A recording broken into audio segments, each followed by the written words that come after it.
சீச்சி பிரியாணி இருக்காது, பரவாயில்லையா? சாப்பிடலாமா? பார்க்கு போலாமா?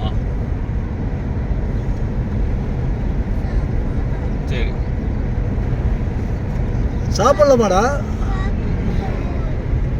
சரி. நல்லா பசிக்குதா? ஓரளவுக்கு பசிக்குதா? அப்பனா போயிடலாம் பாப்பா. வீட்டுக்கு போயிட்டு வேகமா போயிடலாமா?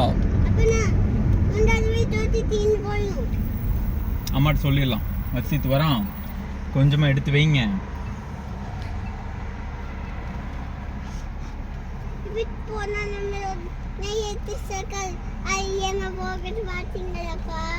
அப்படியா? ஐயோ, அப்ப பாக்கலையே.